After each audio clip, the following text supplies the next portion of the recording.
Alright, so I don't know how many of you that have come across this very video, but if you haven't watched the video yet, please watch. Attention please. I'm not being partial. I'm not supporting anybody. Say it the way it is. That's why I want to advise and tell Tinubu the honest truth. Stop playing politics with Nnamdi Kanu detention. It's politics. It's politics. That's what the law says. Not like turn it to anything. Release him. Nnamdi Kanu, either you detain or doesn't detain him, you keep him, doesn't keep him, does not give them any victory. But keeping him there is like hatred. Let's be honest to ourselves. Hatred. What has he done? If he don't have done anything, take him to court. But delaying him, no, it's dangerous. Let them work on this. Very important. How was your face-off with the military? I didn't have any face-off with the military. There are the people who are looking for face-off. I didn't have any face-off with the military. I said what I said. Helicopters were flying over my house. And even today, still up. As we are talking now, in Nimo, the military people, the army, the navy are standing side by side with my men fighting at Okigwe and Idiako. Now, Nimo. Igbo bụ Igbo ndị ọma njem ọnụ ekele m unu ọlụọlọ Nneka Chimezie n'Igbo anyị ka na-ewetara unu ọnọdụ Igbo. Onye ọbụla bụ onye Igbo, ọtụtụ ndị bụ ndị Igbo nọ na soshal midia kwesịrị ịma onye mbụ na ihe anyị na-eripọtụ. Anyị ewetala ọtụtụ ripọt maka ihe na-eme n'ala Igbo, ọkachasị insecurity dị n'ala Igbo. Ndị midia mere ka anyị mata nọ ndị IPOB bụ ndị na-eme akpamkpamkpa na-akpa n'ala Igbo. Kemgbe 2021 ka anyị bịara nweta high level of insecurity n'ala Igbo. Anyị wee sị mba, ọkwarị ala Igbo nke anyị maka anyị kpagharịa. Anyị wee kpagharịa. Enwere mkpagharị nke anyị kpagharịa n'abalị na Imo steeti. Ụmụ nwaanyị anyị hayara moto n'ụwa a na-akpọ korokpe small bus wee nwụchichie ya ụmụ nwaanyị anyị mago disguise aka ndị gara ahịa na ndị na-alọta ahịa wee kpagharịa especially n'Ọlụ wee hụgasị ọtụtụ checkpoints na ọtụtụ ihe na-eme. Anyị hụrụ checkpoint ndị a na-akpọ Ebube Agụ, nwekwa checkpoint ndị amị. Ị na-aga isi Ọlụ town na-aga ihe ala, ị ga-ahụ ọtụtụ mgbe ahụ ị ga-ahụ ọtụtụ checkpoint ndị amị na nke ndị Ebube Agụ. Amaghị m ka ọ dị ma na ọya ebe ụzọ ahụ na-emechiene moto ada agbazi agba. Ị ga-eme ịgafe checkpoint ndị amị ihe nweta nke ndị Ebube Agụ, ịgafe nke ndị amị nweta. So ha na-arụ kọtọrọ ọnụ na-arụ ndị anyị na-anaghị ahụkebede n'ụzọ ahụ ndị polis. Mana enwere ihe anyị chọpụtara mgbe anyị na-aga. Ndị sekuriti ndị Ebube Agụ awụchaghị ndị Igbo, ha bụ mmejọ ndị mba mmiri. Anyị si wee chọpụta ya. O wee doo anyị anya na ndị Ebube Agụ anụnwa dịsa Ebube Agụ outfit gọvanọ anyị bụ Hope Uzodimma Kirieze. Ụnụ mana Asari Dokubo pụtara mgbe ndị federal gọọmenti chọrọ igbufu ya pụta na Channels TV tie ụsọkwa federal gọọmenti kọntraktị ya ga-gbuchiwe ndị mmadụ n'Imo steeti. O kwuru ya komkom ịfụ na ọ wepụtara egbe si ya ga-egbu ndị Igbo niile na-enwe ihe ndị Igbo ya iche nọ enwere mgbe ọ pụtara were egbe si ndị Igbo na-agbakashọ na ya ga-egbu ha niile enwere ihe ha wụrụ ya iche nọ ịtụ ọnụ. Mana mgbe ọ pụtara kwuzie na federal gọọmenti kọntraktị ya ka anyị ji mara na ihe ahụ kwuru mgbe ahụ bụ eziokwu. And the most of the killings na East wụ ya na-eme ya. And outfit Igbo niile ebe ọbụla ụnụ nọ na-ege m ntị tata na outfit Asari Dokubo ji wee ma operate n'Imo steeti wụ Ebube Agụ outfit. N'ihe niile anyị na-agarịla n'ala Igbo enwebeghị ebe ihe mere anyị na-agaghị ebe ahụ nye ripọt. Anyị ahụbeghị checkpoint asị nke ewu nke ndị IPOB ma ọwụ enwebeghị ebe eji wee nwee any sign na IPOB nọ ground. Ọ dị izi mmadụ ịpụtasị awụ IPOB.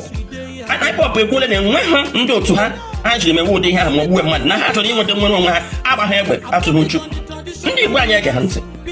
Mana ihe na-agbagwoju m anya bụ na kemgbe Asari Dokubo kwara pụta gwa ihe ha ka Igbo tetụnụ ihe ha ka Igbo na ya ga-egbu ha pụtakwa na National TV gwazie Igbo komkom na federal gọọmenti na Imo steeti gọọmenti kọntraktịrị ya chewe nche n'ala Igbo. Ọpọ ndị amị ha kpọbatara enwebeghị Igbo bụ Igbo ma ndị eze ma ndị town union PG enwebeghị otu ọbụla pụtara jide federal gọọmenti hold ha responsible for the killings in the south east.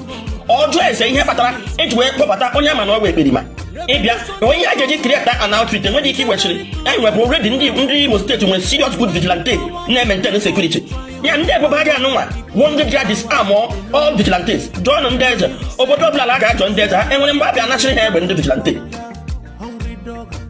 chetakwana na federal government ga kụwa prison Imo State release ndị ochi niile nọ dị kwụrụ ha kpọọ gasa dị Igbo wee recruit wee kpọtasịa ndị ochi na ala Igbo ọkachasị alụ ọlụ ya main South East crime scene ndị isi anyị ndị Igbo ọ dị ka ọ dị ma ihe eji akpọ IPOB n'ọnụ hapụga onye bịa gwa anyị sụọ ya na-egbu ndị mmadụ ebe ọ bụ na ị hapụrụ onye na-egbu gị na-akpọ onye na-anaghị egbu gị ọ dị ka onye ahụ ga-akwụsị igbu gị na-akpọ ka Igbo niile lite jọ federal gọọmenti na asarị dịka Igbo gwara ụwa niile na federal gọọmenti kọntraktịrị ya ka ọ chebe nche na South East after ha kọntraktịrị ndị amị ka anyị chọọ ọnụ federal gọọmenti ele ụdịka amị federal ele ụdịka ndị nche federal gọọmenti chere asarị dịka Igbo nwere ike ịwụbaga na South East.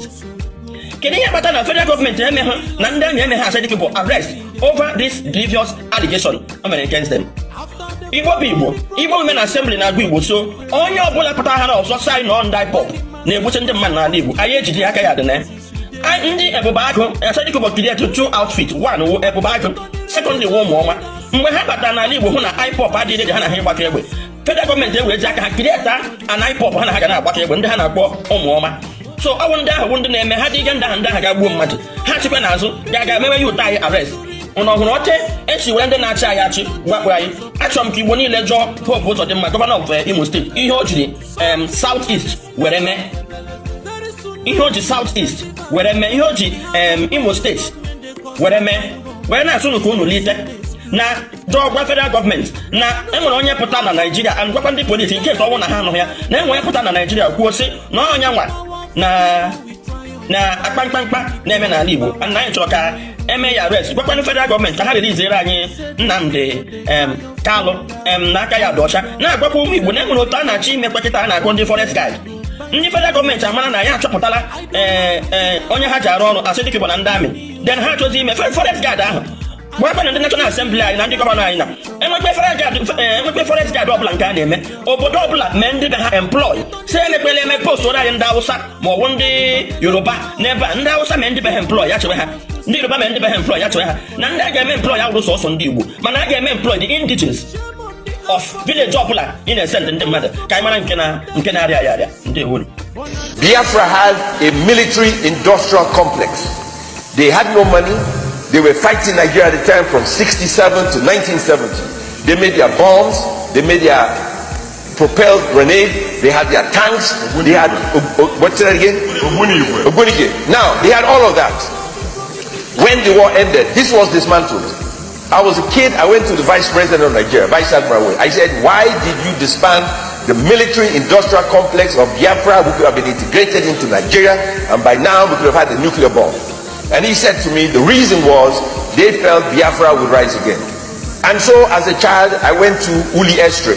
And I saw Uli Airstrip had every 10 meters they dug a hole because they did not want the planes to land in Uli. And I saw the governor the other day and he said till today, they cannot surface that road properly because of the damage caused by Nigerian forces because they felt Biafra would rise one day. We are the cause of our problem. We had, no you won't. We are the cause of our problem. Biafra had a military-industrial complex and it was developed out of necessity. If you look at nations of the world, and nations that have a powerful military-industrial complex, most of these nations developed their military out of necessity. Israel, after the state was set up after the Second World War in 1947, I think, they felt encircled by the Arabs and they felt they needed a military-industrial complex to survive as a nation. South Africa, they felt encircled and they needed to fight and protect the white minority government in South Africa. So they had to develop a military-industrial complex.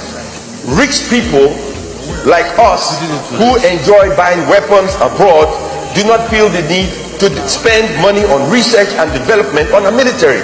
But we pay the ultimate price. We pay the ultimate price. You won't. Pay attention. Biafra won't rise again. We pay the ultimate price. We must spend money on research and development. The brightest, smartest engineers, professors, folks in Nigeria live abroad developing weapons for other nations of the world. The technology exists. It is not rocket science. The scientists who are Nigerians exist. To put this together is not very expensive. There is no need for Nigeria There is no need for Nigeria to buy bullets. We can make bullets. There is no need for Nigeria to buy AK-47. We can make it. There is no need for Nigeria to buy grenades. We can make it. There is no need for Nigeria to buy drones. We can make it. There is no need for Nigeria to import cars. We can make it. The military-industrial complex, well-funded, developed by Nigerians for Nigerians, will guarantee we will fight the war against these insurgents for next to nothing, because it will provide jobs. We have the technological base, it already exists. We could export our equipment.